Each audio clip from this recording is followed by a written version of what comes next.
Bee-bee-dee-boo, bee-bee-dee-boo. Whoa, actually. You know what? She can be naked. I don't care. Unlock cell 3. Oh, thank goodness. I'm free. You're free. Hello. Hey. Please don't hurt me. What happened? What happened to you? The men. They dragged me away, always with the needles, questions, and the pain. Stupid, stupid questions over and over. I'm Amelia Stockton. I'm not a synth. I believe you. I just want this nightmare to end. You saved me. Thank you. My father, Old Man Stockton, he will reward you. Oh, thank goodness. I'm free. All right, I'm never ever coming back here. Well, you need to hold on a second, because there's still a lot of guys that I haven't taken out, which I probably should have done ahead of time. But I didn't, so yeah. You're going to have to hold on a second, dear, because you could probably die very easily. Ooh, bottle caps. Alright, let's go kill some guys. Because that's clearly going to be what happens. Hey. Sorry! You guys scared me. Sorry. You guys are weird. Oops, sorry. Not this time.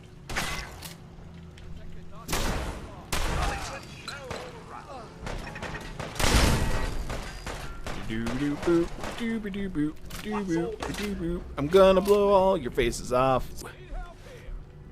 We need help here. What you need is you need better weapons. That's what you need. Excuse me. Get in my way. And you. And you.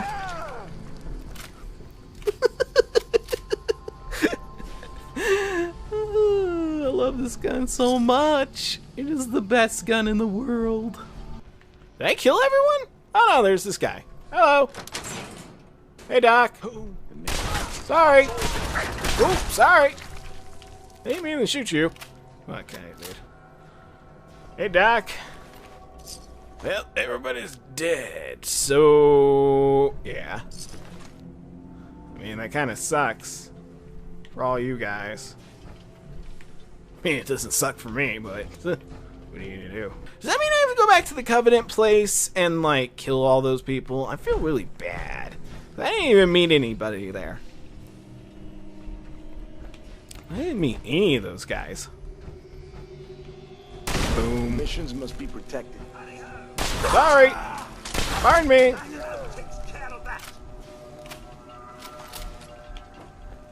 Well, they're all dead. I'm pretty sure... Let's do a quick save.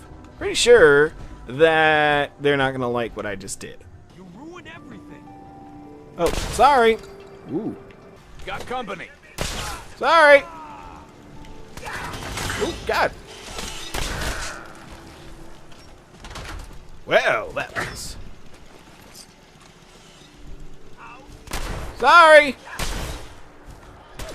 You shot first. Ow. Sorry.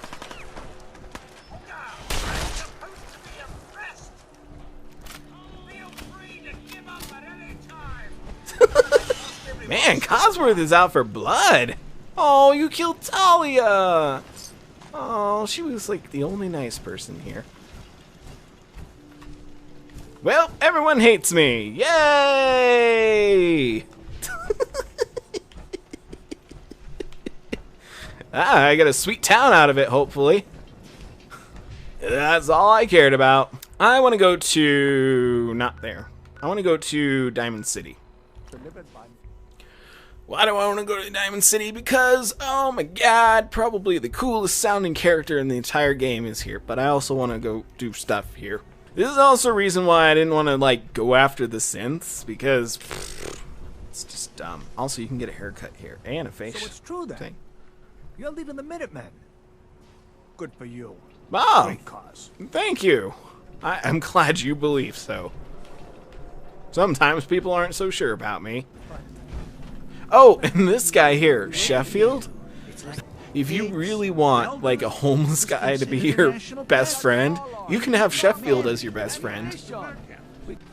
Yes, homeless man is a companion. I swear. Hold on, I will prove it to you. Homeless man is a companion.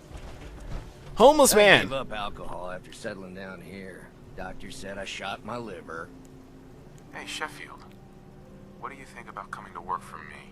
Really? You mean it? See, I can have Sheffield as a companion. Nah, never mind. Just a little joke. Why is that funny? Yeah, you can bring Sheffield. Yeah, you can make Sheffield your companion. Whoa, not what I meant to do. I almost killed a whole bunch of people. That would have been really bad. Quick save, just in case I do. Alright, let's go talk to Detective Valentine.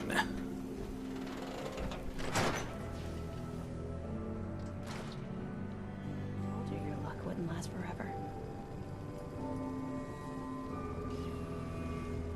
His ties.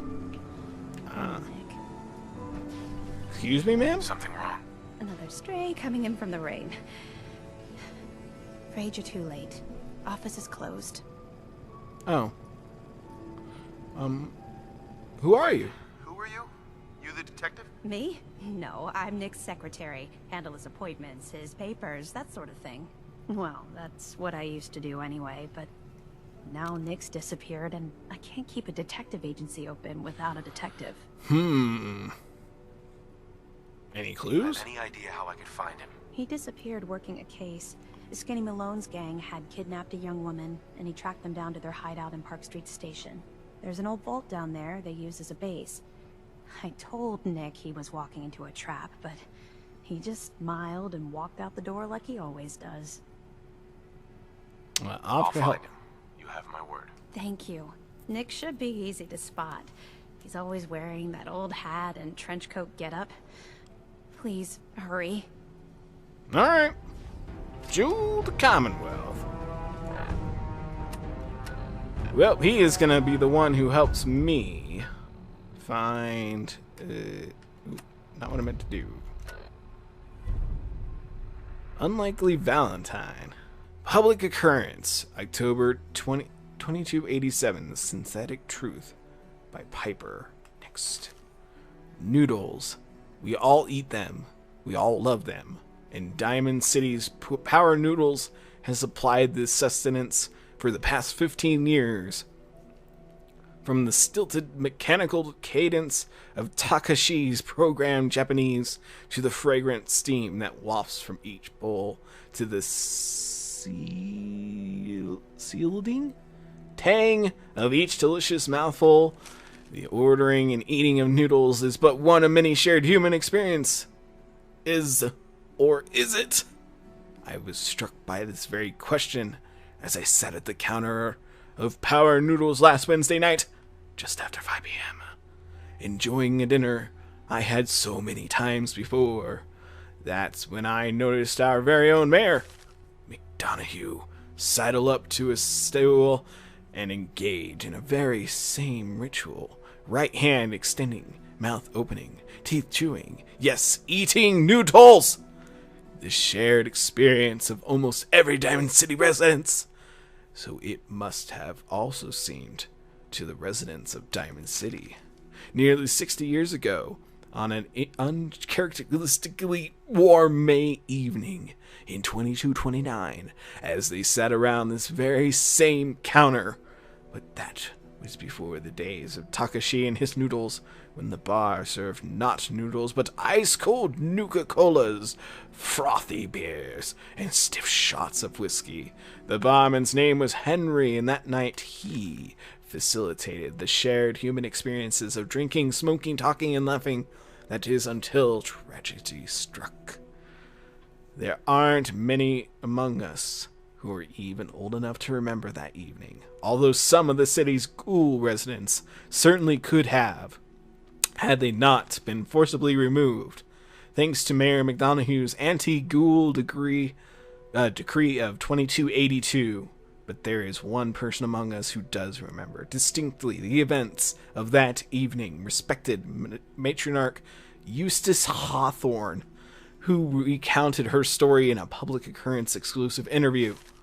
"Oh, I was there all right, sitting right at the bar, sure as you're sitting in front of me now, 22 years old or so, and just looking to have a good night, or time, whatever.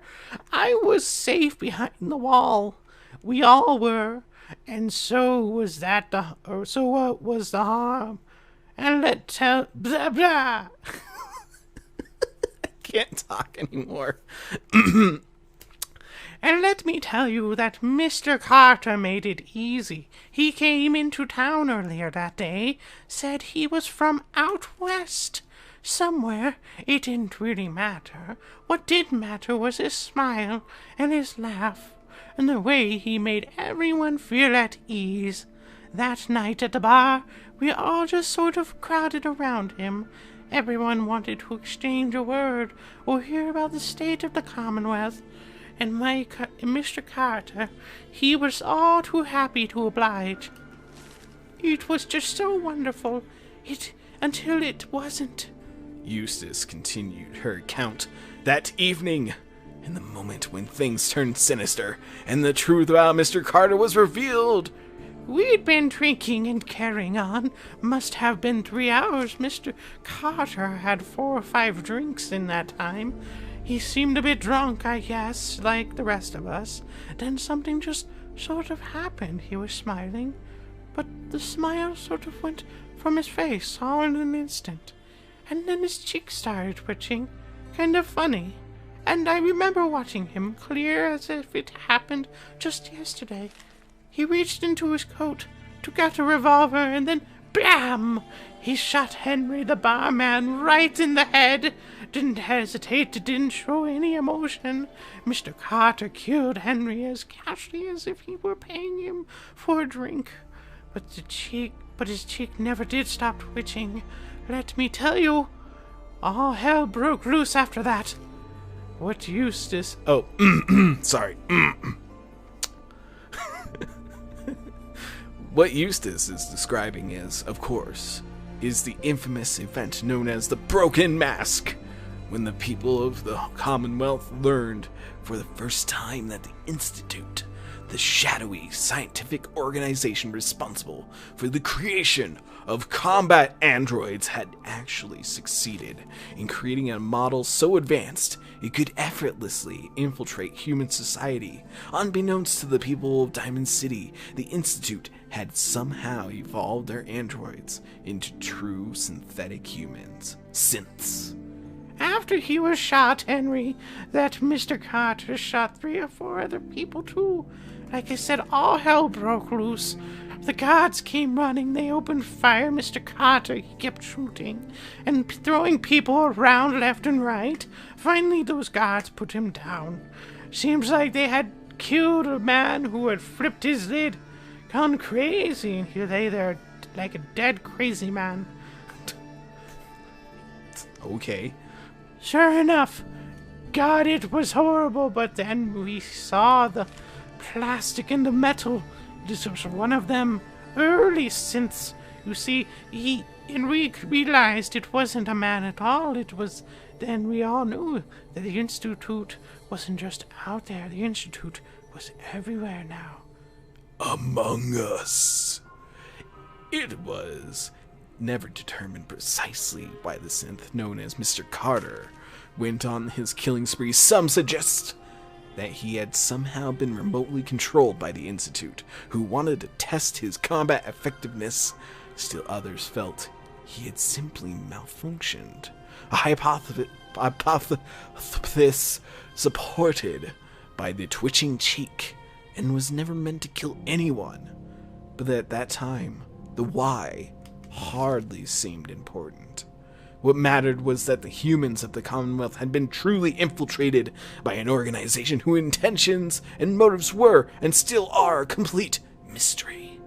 Using a model of synths even less advanced than the ones the Institute has in service today. Which brings us to Noodles. Specifically, the noodles consumed by Mayor McDonough last Wednesday night, in the same spot that Mr. Carter the Synth went haywire and mercilessly killed several people after spending hours sharing an experience the people of Diamond City assumed was reserved for members of the human race. They were wrong. Are we?